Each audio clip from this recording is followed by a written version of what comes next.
आज समाजवादी पार्टी के कार्यकर्ता नगर निगम कार्यालय पहुंचे और अनोखा प्रदर्शन करते हुए अपनी मांगों का ज्ञापन निगमायुक्त को सौंपा है।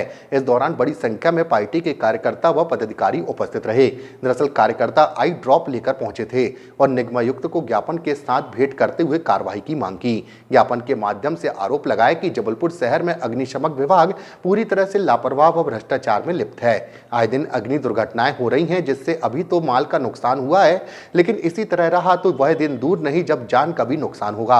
जबलपुर में बिल्डरों के द्वारा तमाम बहुमंजिले इमारतें बनाई गई, जिसमें हजारों लोग निवासरत हैं। अग्निशमन उपकरण के नाम पर कुछ भी सुविधाएं नहीं है। तमाम बिल्डिंगों की खानापूर्ति कर फर्जी एनओसी जारी की गई है। इसी तरह से तमाम अस्पतालों व कारखानों और शॉपिंग मॉलों में अग्निशमन उपकरण के नाम पर कोई भी व्यवस्था नहीं है, जिसके चलते कार्रवाई की मांग की गई है।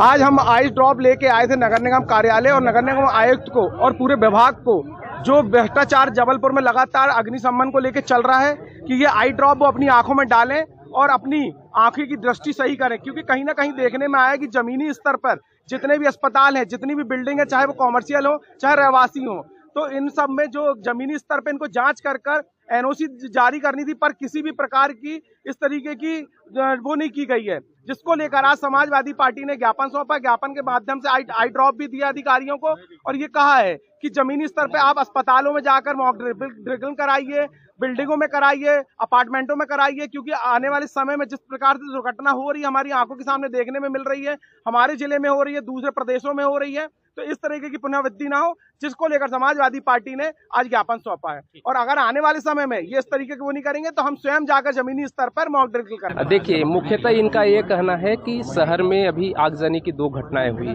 बड़ी घटनाएं, उसके बाद नगर निगम ने भी चेक करना चालू किया। इनका विषय ये भी है कि जो फायर एनओसी अपने नगर निगम की तरफ से जारी की गई हैं, उनकी भी जांच कराई जाए कि वो सही मानकों को चेक करके दी गई हैं या नहीं दी गई हैं। अभी हम चेक करा रहे हैं कि आपके पास फायर एनओसी है या नहीं है।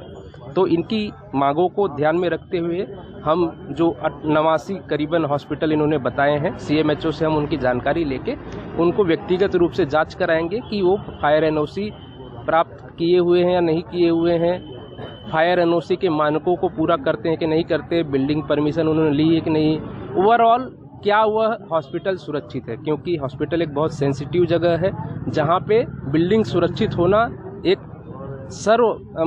टॉप प्रायोरिटी में होना चाहिए। तो उसको ध्यान में रखते हुए निश्चित रूप से अगर ऐसा फर्जीवाड़ा पाया जाता है तो किस प्रकार की जो है नगर निगम कार्रवाई करेगा इन पर? देखिए, अगर बिना फायर एनओसी के हॉस्पिटल मिलते हैं तो उसमें कार्यवाही का वही है कि लगभग 1000 रुपये प्रतिदिन जो फायर एनओसी का डिले होता है उसकी पेनल्टी लगती है। इसके साथ जितना मेरा नियम की जानकारी है, लगभग 3 महीने का कारावास तुरंत हो सकता है। तो उस पर निर्णय जो है फायर की टीम लेगी। अगर फायर एनओसी मानकों के अनुसार नहीं पाई गई, मतलब वो हॉस्पिटल मानकों को पूरा नहीं करता था, उसके बाद भी फायर एनओसी दे दी गई है, तो उसमें संबंधित व्यक्ति जिसने वो एनओसी दी है उसके विरुद्ध भी कार्रवाई प्रस्तावित की जाएगी। शुभ नाम? मेरा नाम अरविंद कुमार सर है, मैं यहाँ